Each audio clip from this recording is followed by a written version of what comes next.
ক্বালা রাসূলুল্লাহ সাল্লাল্লাহু আলাইহি ওয়াসাল্লাম, আল্লাহ রাসূল সাল্লাল্লাহু আলাইহি ওয়াসাল্লাম ইরশাদ করেছেন, তিনি দোয়া করেছেন আল্লাহর কাছে, আল্লাহুম্মা বারিক লি উম্মতি ফি বুকুরিহা। আল্লাহ রাসূল সাল্লাল্লাহু আলাইহি ওয়াসাল্লাম কিয়ামত পর্যন্ত উম্মতে মুহাম্মদী সকলের জন্য দোয়া করে গিয়েছেন, আল্লাহুম্মা বারিক লি উম্মতি, ও আল্লাহ আমার উম্মতদের উপর রহম করুন, বরকত করুন, কল্যাণ দিন, মঙ্গল দিন, ফি বুকুরিহা, যারা সকালবেলা ভোরবেলা ঘুম থেকে ওঠে, অর্থাৎ ভোরে, খুব ভোরে যারা ঘুম থেকে উঠবে, ঘুম জাগ্রত হয়ে যাবে এবং দিনের বেলায় কাজ শুরু করে দেবে।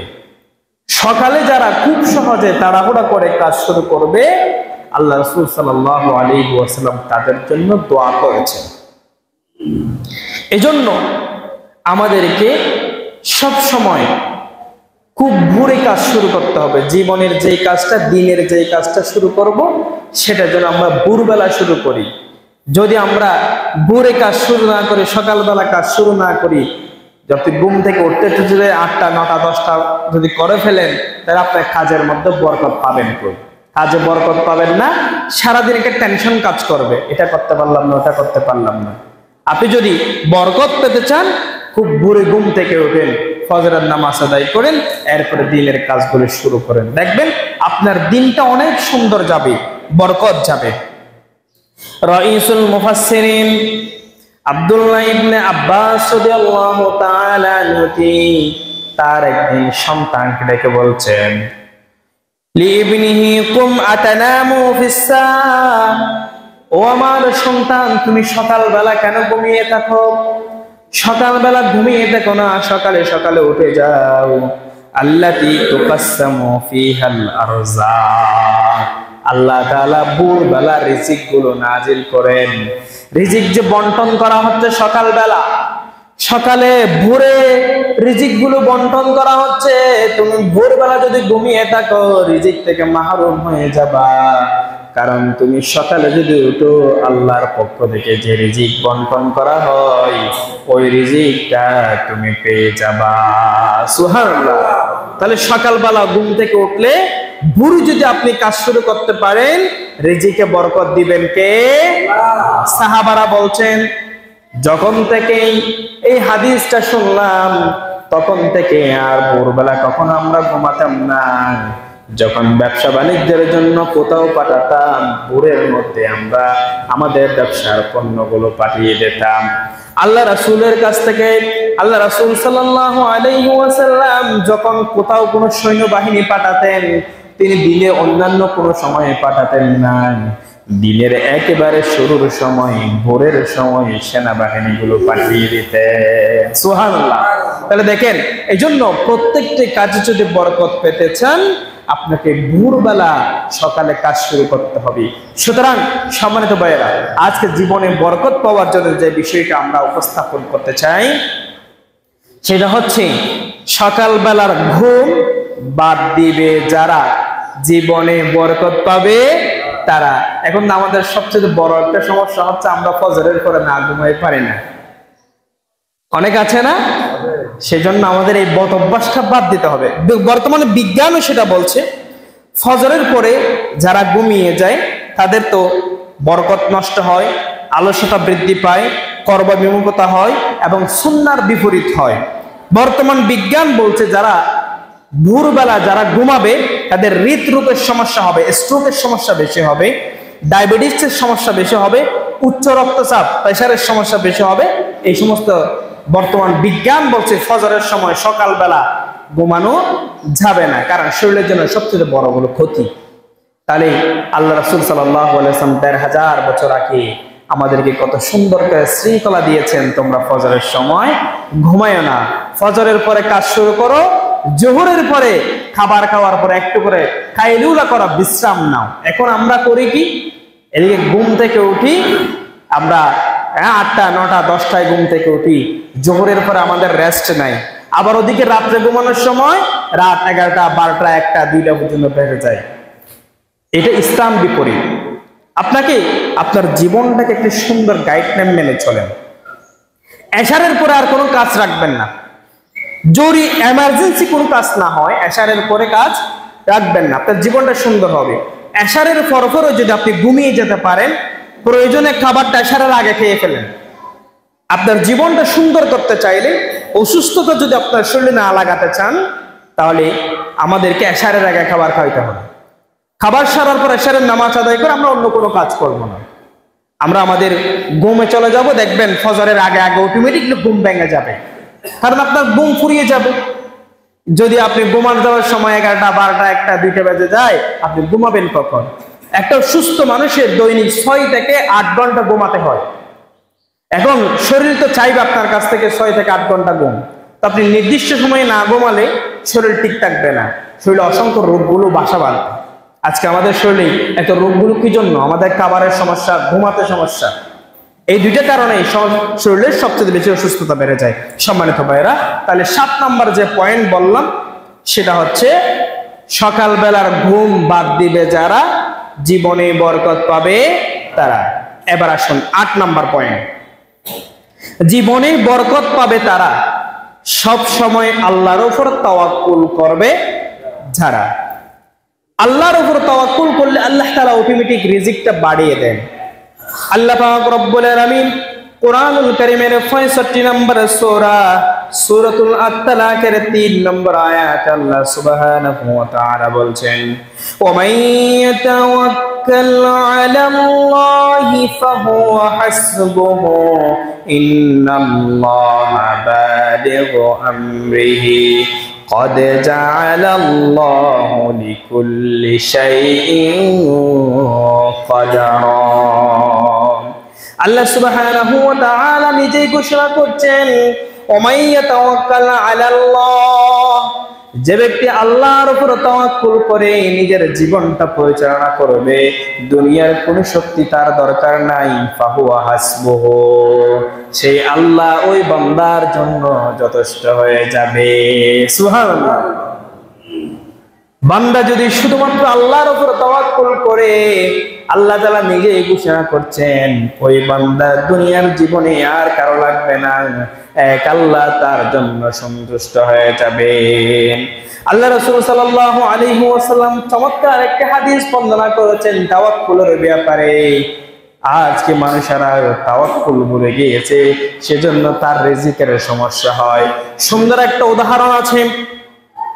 আল্লাহ রাসূল সাল্লাল্লাহু আলাইহি ওয়াসাল্লাম হাদিসের ভিতরে ঘোষণা করেছেন, ওমর ইবনে খাত্তাব রাদিয়াল্লাহু তাআলা সেই হাদিসটি বর্ণনা করেছেন, লাউ আন্নাকুম কুনতুম তাওয়াক্কালুনা আলাল্লাহ হাক্কা তাওয়াক্কুলিহি, আল্লাহর উপর তাওয়াক্কুল করো, এমন ভাবে তাওয়াক্কুল করো, তাওয়াক্কুল করার মতো করে করো। সেটা কি রকম জানো নাকি? তাওয়াক্কুল করলে রিজিকটা আল্লাহ তাআলা বাড়িয়ে দেন। লারুযিকতুম কামা তুরযাকুত তায়রু তাওদু হিমাসান ওয়া তারুহু বিতানান। আল্লাহ রাসূল সাল্লাল্লাহু আলাইহি ওয়াসাল্লাম নিজে জানিয়ে দিচ্ছেন, সকালবেলায় খুব ভোরে যেই পাখিগুলো কিচিরি মিচিরি শব্দ করে ঘুম থেকে জাগ্রত হয়, তার কোনো শাসাবাদ নাই, তার কোনো জমি নাই, কালকে কোথায় খাবে তার কোনো চিন্তাও নাই, পেরেশানি নাই। শুধুমাত্র সে তাওয়াক্কুল করেছে আল্লাহর উপর। কামা তুরযাকুত তায়র, পাখিরা যেভাবে করে আল্লাহর উপর তাওয়াক্কুল করে, আল্লাহর উপর তাওয়াক্কুল করার কারণে আল্লাহ তাআলা পৃথিবীর সমস্ত পাখিগুলোকে খাবারের বন্দোবস্ত করেন। ওয়া হিমাসান ওয়া তারুহু বিতানান, সকালবেলা খালি পেটে বের হয়ে গেল বাসা থেকে, কিচিরি মিচিরি শব্দ, আল্লাহর জিকিরের মাধ্যমে, তাসবিহের মাধ্যমে পাখিগুলো বের হয়ে গেল। তার নির্দিষ্ট কোনো খাবারের স্থান না থাকা সত্ত্বেও বিকেল বেলা আবার আল্লাহর তাসবিহ গুলো জপে জপে বাসায় পৌঁছালো পেট ভর্তি করে। সুবহানাল্লাহ। আল্লাহ রাসূল সাল্লাল্লাহু আলাইহি ওয়াসাল্লাম বলছেন, তাওয়াক্কুল করো, আল্লাহর উপর তাওয়াক্কুল করো, তাওয়াক্কুল করার মতো করে। কিভাবে করে তাওয়াক্কুল করো? ওই যে দেখো না পাখির দিকে, যে পাখিগুলো নির্দিষ্ট কোনো খাবারের স্থান ছিল না, সকালবেলা তার নিজ বাসা থেকে বের হয়ে গেল খাবারের সন্ধানে। খাবারের সন্ধানে আল্লাহর উপর তাওয়াক্কুল করে বের হয়েছে, আল্লাহ তাআলা বিকালবেলা পেট ভর্তি করে তাকে তার বাসায় ফিরিয়ে দিয়েছেন। তিনি হচ্ছেন রব, তিনি হচ্ছেন আল্লাহ। সুতরাং জীবনে বরকত যদি পেতে চান আল্লাহর উপর তাওয়াক্কুল করুন। সর্ববিষয়ে যেটা বলতে চাই, জীবনে বরকত পাবে তারা সব সময় আল্লাহর উপর তাওয়াক্কুল করবে যারা। এরপরে 9 নাম্বার পয়েন্ট, সব সময় ইস্তেগফার করবে যারা জীবনে বরকত পাবে তারা। ইস্তেগফার যদি আপনি করতে পারেন আল্লাহ আপনাকে অটোমেটিক বরকত দান করবে। এখন আমরা ইস্তেগফার থেকে অনেক দূরে আছি, শুধু নামাজের পরে আস্তাগফিরুল্লাহ, আর কোনো সময় আস্তাগফিরুল্লাহ নাই। অথচ এই আস্তাগফিরুল্লাহর ব্যাপারে কি সিদ্ধান্ত? আবু দাউদ শরীফের ভিতরে চমৎকার একটা হাদিস এসেছে, قال رسول الله صلى الله عليه وسلم من لزم الاستغفار جعل الله له من كل ضيق مخرجا ومن كل هم فرجا। আল্লাহ রাসূল সাল্লাল্লাহু আলাইহি ওয়াসাল্লাম বলছেন, ইস্তেগফারের সাথে লেগে থাকো, সব সময় যদি ইস্তেগফার করো। মাল্লাজিমাল ইস্তেগফার, যে বান্দা যে ব্যক্তি সব সময় ইস্তেগফার করবে আল্লাহ তাআলা তার যত ধরনের পেরেশানি গুলো আছে সব পেরেশানি গুলো দূর করে দিবে। সুবহানাল্লাহ। আল্লাহ রাসূল সাল্লাল্লাহু আলাইহি ওয়াসাল্লাম বলেছেন, ওমিন কুল্লি হাম্মিন ফারাজা, তুমি ইস্তেগফার করো, ইস্তেগফারের সাথে লেগে থাকো, তোমার চিন্তাগুলো দূর হয়ে যাবে এবং তোমার যত পেরেশানি আছে সব পেরেশানি গুলো দূর করে দিবেন কে? শুধু ইস্তেগফার। আরো বলেছেন, ওয়ারাযাকাহু মিন হাইসু লা ইয়াহতাসিব, ইস্তেগফার করো, ইস্তেগফারের সাথে লেগে থাকো, সব সময় যদি ইস্তেগফার করো আল্লাহ তাআলা তোমাকে বিনা হিসাবে রিজিক গুলো দান করবে। সুবহানাল্লাহ। তাহলে দেখেন, যদি রিজিকে বরকত পেতে চান, পেরেশানি দূর করতে চান, চিন্তা দূর করতে চান, ইস্তেগফারের সাথে লেগে থাকতে হবে। চমৎকার একটি ঘটনা যদি আপনাদেরকে বলি, মনে থাকবে। হযরত হাসান বসরি কাছে এক সময় দেখা যাচ্ছে মানুষগুলো আসতেছে, তিনি তার সিদ্ধান্তগুলো দিচ্ছেন। হঠাৎ করে দেখা গেল একজন হাসান বসরির কাছে আসলেন, একজন ব্যক্তি আসার পর বললেন যে আমি আমার জমিনে যে সমস্ত শ্বাসগুলো করেছি, ধান চাষ করেছি বা অমুক করেছি, এই শ্বাস ফসলগুলো নষ্ট হয়ে যাচ্ছে, একটা ফসলও টিকতেছে না। হাসান বসরি বললেন, ঠিক আছে, আপনি ইস্তেগফার করুন।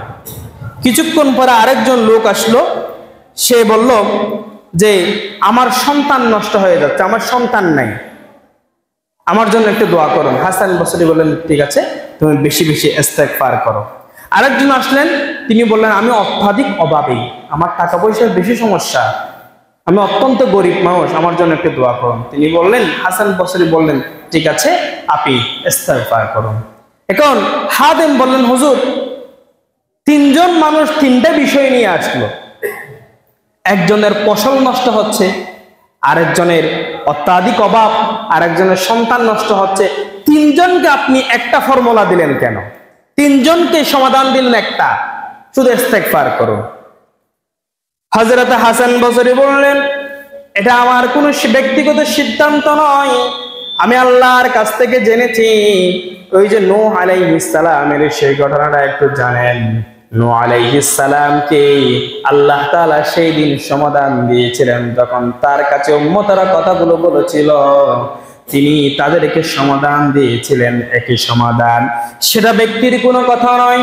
কোরআনুল কারীমের 71 নম্বর সূরা, সূরাতুন নূহের 10 থেকে 12 নম্বর আয়াত, আল্লাহ তাআলা বলছেন, ফাকুল তুস্তাগফিরু রাব্বাকুম ইন্নাহু কানা গাফফারা ইউরসিলিস সামাআ আলাইকুম মিদরারা ويمددكم بأموال وبنين ويجعل لكم جنات ويجعل لكم أنهارا।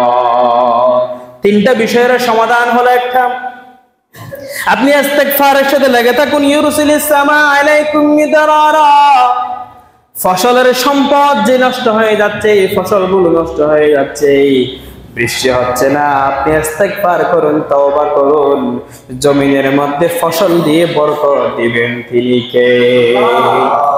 আর আপনি যদি আপনার সন্তান নাই, সন্তানের জন্য কোনো ব্যক্তির কাছে যাওয়া লাগবে না, মাজারে যাওয়া লাগবে না, ব্যক্তির ফিরের পূজা করা লাগবে না, শুধু আল্লাহর কাছে বলুন, ইস্তেগফার করুন, তওবা করুন। যার সন্তান নাই তাকেও সন্তান দিতে পারেন তিনি কে? এই আয়াত থেকে আরেকটা বিষয় হচ্ছে, আপনি অত্যন্ত অভাবী, আপনার টাকা নাই, পয়সা নাই, রিজিকের কম হয়েছে, অত্যাধিক অভাব, অমুকের কাছে তমুকের কাছে যাওয়া লাগবে না, ব্যক্তির কাছে যাওয়া লাগবে না, আপনি কারো কাছে যাবেন না, আপনি কোন নেতার কাছে যাওয়ার দরকার নাই, বরং সরাসরি আল্লাহর কাছে বলুন, আল্লাহ আপনার সমস্ত অভাবগুলো দূর করে দিবে। সুবহানাল্লাহ। তাহলে আসুন আমরা যদি ইস্তেগফারের সাথে লেগে থাকি, তাহলে দেখা যাবে আমরা সব সময় আল্লাহর পক্ষ থেকে সেই রিজিকে বরকত পাবো। রাসূল সাল্লাল্লাহু আলাইহি ওয়াসাল্লাম আমাদেরকে শিখিয়ে দিয়েছেন, আল্লাহ রাসূল সাল্লাল্লাহু আলাইহি ওয়াসাল্লাম ছিলেন মাসুম, বেগুনাহ, নিষ্পাপ, কোনো গুনাহ ছিল না। এরপরও আল্লাহ রাসূল সাল্লাল্লাহু আলাইহি ওয়াসাল্লাম দৈনিক 70 বারের বেশি তওবা করেছেন, ইস্তেগফার করেছেন। এই হাদিসে এসেছে বুখারীর ভিতরে, আবু হুরায়রা রাদিয়াল্লাহু তাআলা আন সামি'তু রাসূলুল্লাহি সাল্লাল্লাহু আলাইহি ওয়াসাল্লাম ইয়াকুলু ওয়াল্লাহি ইন্নী লা আস্তাগফিরুল্লাহ। আল্লাহ রাসূল সাল্লাল্লাহু আলাইহি ওয়াসাল্লাম বলছেন, ইন্নী লা আস্তাগফিরুল্লাহ ওয়া আতুবু ইলাইহি, আমি ইস্তেগফার করি, তওবা করি, ফিল ইয়াউমি, দিনের মধ্যে, আকসারা মিন 70 মাররা, দৈনিক 70 বারের অধিক বেশি আমি তওবা করি। সুবহানাল্লাহ। তাহলে আমরা কয়বার করি? আল্লাহ রাসূল যদি নিজে বলতে পারেন, যার কোনো গুনাহ নাই, মাসুম, বেগুনাহ, নিষ্পাপ, তিনি উম্মতদেরকে শেখানোর জন্য তিনি বলেছেন, আমি দৈনিক 70 বারের উপরে কি করি? তাওবা করি, ইস্তেগফার করি। এখন আমরা কয়বার করি? সেজন্য আমাদেরকে সব সময় ইস্তেগফারের সাথে লেগে থাকতে হবে। এক বুজুর্গ গাড়িতে উঠেছেন, ওঠার পরে তিনি সব সময় আস্তাগফিরুল্লাহ, আস্তাগফিরুল্লাহ, আস্তাগফিরুল্লাহ পড়তেছেন। পাশের একজন লোক বলেন, হুজুর আপনি তো এখন গাড়িতে উঠেছেন, সব সময় আস্তাগফিরুল্লাহ পড়তেছেন কেন? হুজুর বললেন, তুমি কি জানো না, আস্তাগফিরুল্লাহ যে ব্যক্তি পড়বে তার পেরেশানি থাকবে না, আস্তাগফিরুল্লাহ যে পড়বে তার বিপদ কেটে যাবে। এভাবে করে বলতে বলতে তিনি বলছেন, আমি এটা আমার ব্যক্তিগত কোনো বিষয় নয়, বরং আমি কোরআনুল কারীমের ভিতরে পেয়েছি, যে ব্যক্তি সব সময় আস্তাগফিরুল্লাহ পড়ে তার সমস্ত বিপদগুলো নিয়ে দেন কে? সমস্ত বিপদগুলো মাফ করে দেন। কোরআনুল কারীমের ভিতরে সেই কথাটা বলা হয়েছে, ওমা কানাল্লাহু মুআযযিবাহুম ওয়া হুম ইস্তাগফিরুন। ছোট্ট একটা বিষয়, ইস্তিগফার, আস্তাগফিরুল্লাহ। আল্লাহ তাআলা বলছেন, যদি তুমি সব সময় ইস্তেগফার করো, যে ব্যক্তি সব সময় ইস্তেগফার করবে তার উপর কোনো বিপদ আসতে পারে না, আল্লাহ তার উপর কোনো বিপদ দেন না। সুবহানাল্লাহ। তাহলে আমরা করতে পারি না, হাঁটার সময়, চলার সময়, ফেরার সময় আস্তাগফিরুল্লাহ, কোন কাজ করতেছি আস্তাগফিরুল্লাহ, আস্তাগফিরুল্লাহ, আস্তাগফিরুল্লাহ যদি পড়েন, আপনার চিন্তা দূর হয়ে যাবে, পেরেশানি দূর হয়ে যাবে, রিজিকে বরকত পাবেন, হায়াতে বরকত পাবেন। আপনি বরকত পেতে চান, ছোট্ট একটা কাজ করেন, সেটা হচ্ছে আস্তাগফিরুল্লাহ, আস্তাগফিরুল্লাহ, এই কাজটা আপনি করেন। সম্মানিত ভাইয়েরা, এরপরে 10 নম্বর পয়েন্ট হচ্ছে, হালাল উপায়ে উপার্জন করবে যারা, জীবনে বরকত পাবে তারা।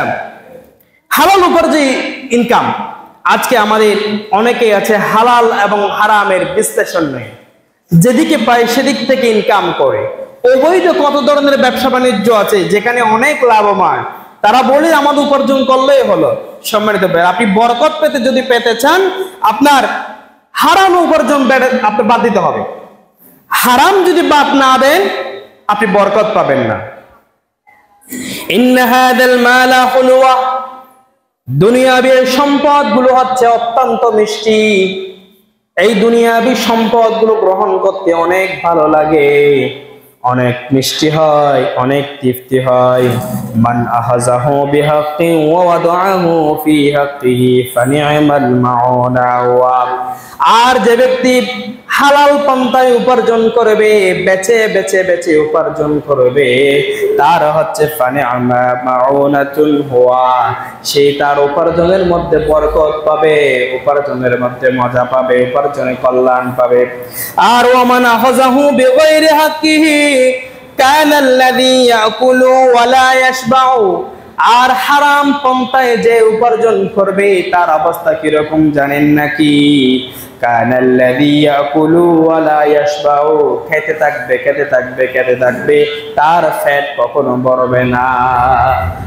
সম্মানিত ভাইরা, আপনি যদি হালাল উপার্জন করেন অল্পতেই সন্তুষ্ট থাকবেন, হারামে যদি উপার্জন করেন সন্তুষ্ট থাকতে পারবে না। দেখেন না কত মানুষ, অনেক রিকশাওয়ালা পরিশ্রমী দেখেছি, সকালবেলা ফজরের নামাজের পরে বের হয়, সন্ধ্যা হতে হতে বাসায় ভিতরে ঢুকে যায়। আমার একটা ড্রাইভারের কথা বলি, আমার ফাউন্ডেশনে যেটা কাজ করে, তাকে ফজরের সময় ঘুম থেকে উঠতে দেখি, ঘুম থেকে উঠে কাজ শুরু করে দেয়, তার গাড়ি চালা শুরু করে দেয়। আসরের পর পর মাগরিব হতে হতে সে আর বের হয় না। বলে যে কি হয়েছে? বলে যে আমার ইনকাম শেষ, আর ইনকাম করার দরকার নেই, অল্পতে তুষ্ট আলহামদুলিল্লাহ। গত কিছুদিন আগে ছাগল জবাই করে আমাকে দাওয়াত দিল, হুজুর আসেন আমার বাসায়। আমি বললাম তুমি রিক্সা চালাও, কিভাবে করে তুমি উপার্জন করেছো এত টাকা? বলতে হুজুর আমার ইনকামের মধ্যে এত বরকত আমি পেয়েছি, আমি আজকের ছেলের আকিকে দিচ্ছি ছাগল জবাই করে। সুবহানাল্লাহ, কি বরকত দেখেন। অথচ অনেক বড় লোক দেখবেন তার মধ্যে বরকত নাই, কারণ সে তো হারাম পন্থায় উপার্জন করছে। হারামের মধ্যে বরকত নাই, সেটা কি জানেন? লক্ষ লক্ষ কোটি কোটি টাকা উপার্জন করবে, এরপরেও বলবে আমার শেষ হচ্ছে না, আরো লাগবে আরো লাগবে। গাড়ি একটা হলে আরেকটা, বাড়ি একটা হলে আরেকটা, সম্পদ একটু কিনলে আরেকটা, বলবে অভাব অভাব অভাব অভাব। আল্লাহ রাসূল বলছেন কানাল্লাযী ইয়াকুলু ওয়া লা ইয়াশবাউ, সে শুধু খেতে থাকবে খেতে থাকবে, তার পেটটা ভরবে না। এ হলো হারাম উপার্জনের বরকত। আর যে ব্যক্তি হালাল উপার্জন করবে, অটোমেটিক তার মনে একটা তৃপ্তি চলে আসবে, আমার আর লাগবে না, আল্লাহ আমাকে যা দিয়েছেন তাতে আলহামদুলিল্লাহ। নাম্বার 11, দান সদকা করবে যারা, জীবনে বরকত পাবে তারা, যা আছে তার থেকে দান করে। হাদিসের ভিতরে এসেছে মা মিন ইয়াউমিন ইউসবিহুল ইবাদা ফিহি ইল্লা মালাকানি, প্রতিদিন দুইজন নতুন ফেরেশতা আল্লাহর পক্ষ থেকে নাজিল হয়। ইয়ানজিলানি ফায়াকুলু আহাদুহুমা, দুইজন ফেরেশতা আসে, একজন ফেরেশতা বলে আল্লাহুম্মা আতি মুনফিকান খালাফা, যে ব্যক্তি দান করে আল্লাহ তার রিজিকের মধ্যে বরকত দান করেন। সুবহানাল্লাহ, আল্লাহর পক্ষ থেকে প্রতিদিন দুইজন নতুন ফেরেশতা পৃথিবীর জমিনে আগমন করে। তাদের কাজটা কি? তাদের কাজ একজন বলে আল্লাহুম্মা আতি মুনফিকান খালাফা, শুধু এই দোয়া করতে থাকে, আল্লাহ যারা দান করতেছেন তাদেরকে বরকত দেন, তাদেরকে বরকত দেন। এরপরে ওয়াকুলুল আখারু, আরেকজন ফেরেশতা বলে আল্লাহুম্মা আতি মুমসিকান তালাফা, যে ব্যক্তি দান করতেছে না, তার টাকাগুলো জমা করে রাখলো, সম্পদের পাহাড় করতেছে, ওই ব্যক্তির সম্পদগুলো আপনি ধ্বংস করে দেন। দেখেন, দুইজন ফেরেশতা প্রতিদিন পৃথিবীর জমিনে আগমন করে। একজন ফেরেশতা আল্লাহর কাছে দোয়া করে, আল্লাহ যে ব্যক্তি দান করতেছে তার রিজিকে বাড়াই দাও, সম্পদ বাড়াই দাও, সম্পদে বরকত দাও। আর আরেকজন ফেরেশতা বলে যারা দান করতেছে না তাদের সম্পদগুলো নষ্ট করে দাও, ধ্বংস করে দাও। এরপরে 12 নম্বর পয়েন্ট হচ্ছে সময়কে কাজে লাগাবে যারা, জীবনে বরকত পাবে তারা। Time and right wait for none, সময় এবং স্রোত কারোর জন্য অপেক্ষা করে না। সময়ের 1 ফুট, অসময়ের 10 ফুট। আপনি আপনার সময়কে কাজে লাগান। যদি আপনার সময়টাকে আপনি হিসাব করে ব্যবহার করতে পারেন, আপনি আপনার জীবনে বরকত পাবেন, কল্যাণ পাবেন। আর আপনার সময়টাকে যদি আপনি কাজে না লাগান, কোনো কাজে আপনি বরকত পাবেন না। এরপরে নাম্বার 13, শুকর আদায় করবে যারা, জীবনে বরকত পাবে তারা। কুরআনুল কারীমের ভিতরে এসেছে লা ইন শাকারতুম লা আযীদান্নাকুম ওয়া লা ইন কাফারতুম ইন্না আযাবি লাশাদীদ। শুকর আদায় করবে যারা, আল্লাহ তাদের নিয়ামতটুকু বাড়িয়ে দিবে। আর যারা শুকর আদায় করবে না, শুধু নিজে নিজে পেরেশানি করবে, আমি এতটুকু পেলাম, আরো যদি এতটুকু হতো, এতটুকু পেয়েছি আরো যদি হতো, যে পেরেশানি করবে যারা, আল্লাহ তাআলা বলছেন তাদের উপর আযাব, কঠিন থেকে কঠিন আযাব। আর যারা যা পেয়েছেন তাতে যদি বলেন আলহামদুলিল্লাহ, আল্লাহ নিয়ামতে বাড়িয়ে দিবে। সম্মানিত ভাইরা, নাম্বার 14 হচ্ছে উপযুক্ত বয়সে বিয়ে করা। উপযুক্ত বয়সে বিয়ে করবে যারা, জীবনে বরকত পাবে তারা। আমি 15টা পয়েন্ট অত্যন্ত খুব দ্রুতভাবে বলার চেষ্টা করছি, কারণ সময় শেষ। একটা বিষয় নিয়ে যদি লম্বা কথা বলি তাহলে শেষ হবে না। সর্বশেষ যে পয়েন্টটা বললাম, উপযুক্ত বয়সে বিয়ে করা। অনেক যুবক আছে বিয়ে করে নাই, আপনাকে অল্প বয়সে বিয়ে করতে হবে। কারণ যারা সফল হয়েছে তাদের কাছে জিজ্ঞেস করেন, বিয়ে করার আগে তার এত লক্ষ লক্ষ টাকা ছিল না, বিয়ে করার পর দেখেন তার অনেক গাড়ি হয়েছে, বাড়ি হয়েছে, সম্পদ হয়েছে, হালাল উপার্জন অনেক বেড়ে যেতে পারে, কিন্তু বিয়ের আগে এটা হয় না। আবার অনেক মুরব্বী আছেন যে ছেলেকে যদি পাত্র দেখে বলে যে তার চাকরি না হলে, ব্যবসা না থাকলে, টাকা না থাকলে তাকে মেয়ে দিব না। এটা আপনারা ভুল করেন, কারণ আপনি আপনার নিজেরটা চিন্তা করেন, আপনার বিয়ের আগে আপনার কতটুকু টাকা ছিল। সুতরাং যদি সামর্থ্য যদি হয়ে যায়, উপযুক্ত যদি বয়স হয়, তাকে বিয়ের ব্যবস্থা করে দিন। এটাই হলো সুন্নাত, এটাই হলো বরকত। সম্মানিত উপস্থিতি।